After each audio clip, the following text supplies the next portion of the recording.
Hello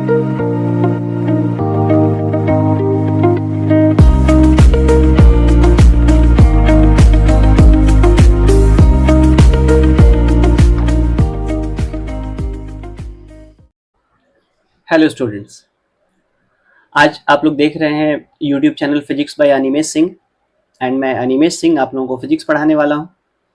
physics में आज हम लोग क्या करने वाले हैं, magnetic effect of current chapter 4 में बच्चों की कुछ डिमांड है, जैसे उन्हें लगता है कि बायो सावर्ट लॉ और उसके एप्लीकेशंस थोड़े मुश्किल हो रहे हैं, तो हम लोग वही करने वाले हैं।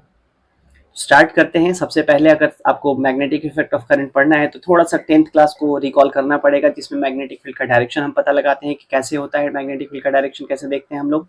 आप लोगों को मैक्सवेल का राइट हैंड थंब रूल तो पता ही होगा, बट चलिए नहीं भी पता है तो एक काम करते हैं, राइट हैंड थंब रूल पहले देखते हैं एक बार।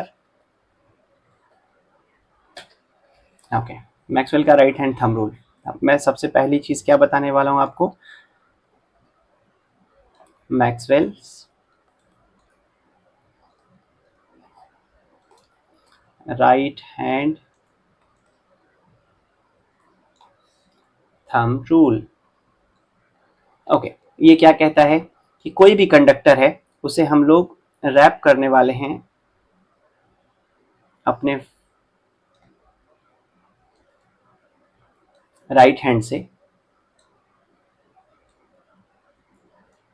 इस तरीके से। ये कंडक्टर है, ठीक। इस कंडक्टर में अगर करंट का डायरेक्शन ये है तो हमें करंट के डायरेक्शन में रखना है थंब, और थंब के बाद जो हमारे फिंगर कर्ल्स का डायरेक्शन है वो हमें देता है, फिंगर कर्ल का जो डायरेक्शन है वो हमें देता है magnetic field surrounding the conductor. Clear है, ये बात समझ लो इस तरीके से। चलो मैं इस पेन के एग्जांपल से शुरू करता हूं। यहाँ पर देखते हैं, इस तरीके से पेन है जिसमें कि करंट ऊपर की तरफ फ्लो हो रहा है, तो इसको हम होल्ड करेंगे और करंट के डायरेक्शन में रखेंगे थंब इस तरीके से। तो उस वक्त जो डायरेक्शन ऑफ फिंगर कर्ल है, डायरेक्शन ऑफ फिंगर कर्ल क्या लग रहा है, देखो अगर आपकी तरफ करूं तो फिंगर कर्ल का डायरेक्शन क्या लग रहा है, ऐसे है ना, इस तरीके से। ये डायरेक्शन ऑफ फिंगर कर्ल जो है ये मैग्नेटिक फील्ड का डायरेक्शन देता है कंडक्टर के सराउंडिंग में। मतलब इस एक तरीके से इतना समझिए कि आपका जो मैग्नेटिक फील्ड होगा वो सर्कुलर होगा, और सर्कुलर में किसी भी पॉइंट पे अगर आपको मैग्नेटिक फील्ड का डायरेक्शन चाहिए तो उस पॉइंट पे आपको ड्रॉ करना होगा टेंजेंट। टेंजेंट ड्रॉ करो, आपका मैग्नेटिक फील्ड का वही डायरेक्शन होगा जो टेंजेंट का डायरेक्शन होता है।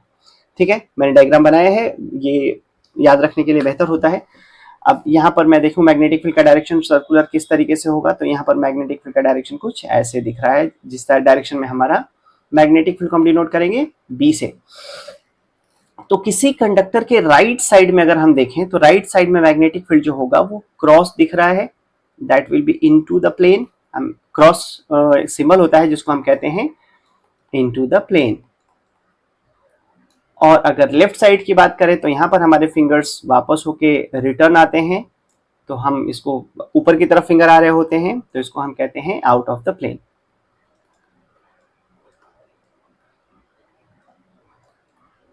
ठीक है, ये सिंबल्स हैं मैग्नेटिक फील्ड के।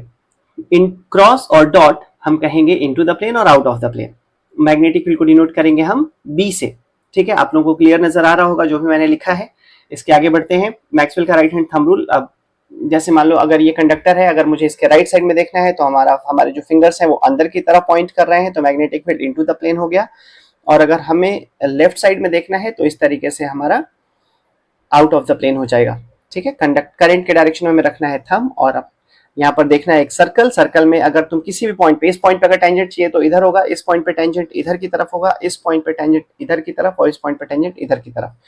तो ओवरऑल आपको करंट के डायरेक्शन में थंब रखना है और उसके सराउंडिंग में एक सर्कल बनाना है एक along with the finger curl, और उस पॉइंट पे जहां पर भी तुम्हें मैग्नेटिक फील्ड चाहिए वहां पर ले लो टेंजेंट, और वो टेंजेंट ही मैग्नेटिक फील्ड का डायरेक्शन होगा। यही है मैक्सवेल का राइट हैंड थंब रूल, जिससे कि हम मैग्नेटिक फील्ड का डायरेक्शन देखते हैं किसी भी करंट कैरिंग कंडक्टर के सराउंडिंग में। ठीक है, ओके। अब इसके बाद हम आगे बढ़ते हैं, बायो सावर्ट लॉ क्या कहता है। ठीक, चलो नेक्स्ट टॉपिक है हमारे पास, इट्स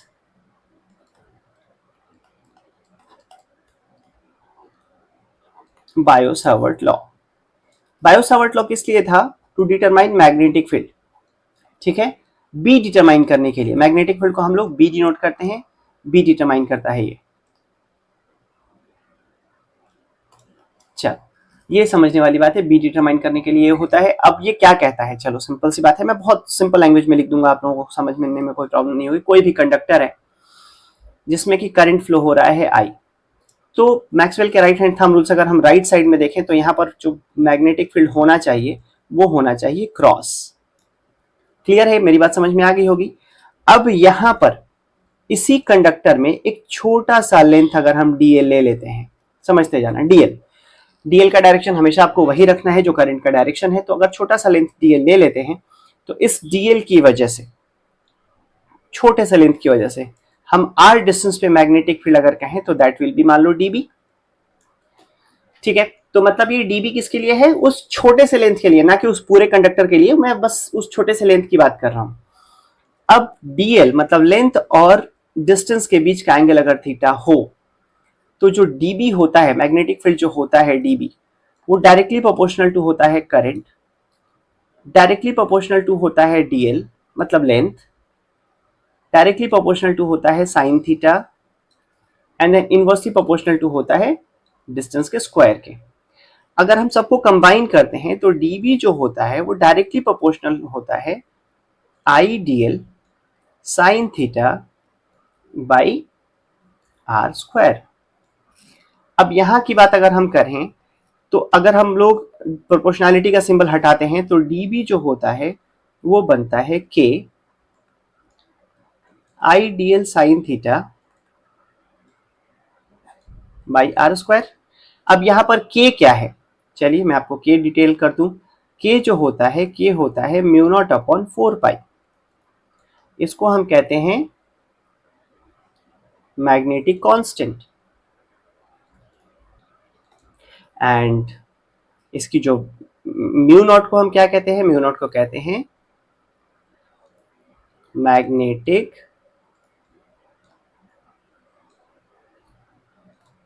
परमेबिलिटी, मैग्नेटिक परमेबिलिटी होती है। तो ये की हो गया, और हमारा फाइनल फॉर्मूला क्या हुआ, दिस, ये हो गया हमारा फाइनल फॉर्मूला।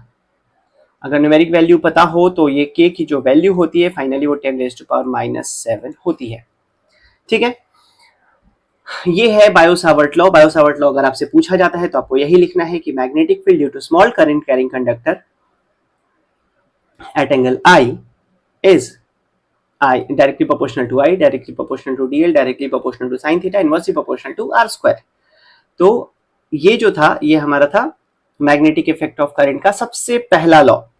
ठीक है, अब ये डायरेक्ट बहुत कम पूछा जाता है बट इसके एप्लीकेशंस बहुत स्ट्रांग है। तो ये वीडियो मैं यही खत्म करता हूँ। बायो-सावर्ट लॉ समझ में आ गया है। अब नेक्स्ट वीडियो जो मैं बनाने जा रहा हूँ इसमें मैं इसका पहला एप्लीकेशन करूंगा। ठीक है, तो बायो-सावर्ट लॉ आपके समझ में आ गया होगा। अब हम लोग, मैं वीडियो छोटे छोटे रखता हूँ ताकि आप लोगों को कोई प्रॉब्लम ना हो। तो अब हम लोग इसके एप्लीकेशंस करेंगे। इसके 3 एप्लीकेशंस है जो कि बहुत ही स्ट्रांग है। पहला एप्लीकेशन तो कुछ ज़्यादा ही स्ट्रांग है, क्लास में बच्चों को बहुत प्रॉब्लम हो रही है, मैंने उसी के लिए मैं ये वीडियो बना रहा हूँ। ठीक है, थैंक यू सो मच। अभी मिलते हैं नेक्स्ट वीडियो में।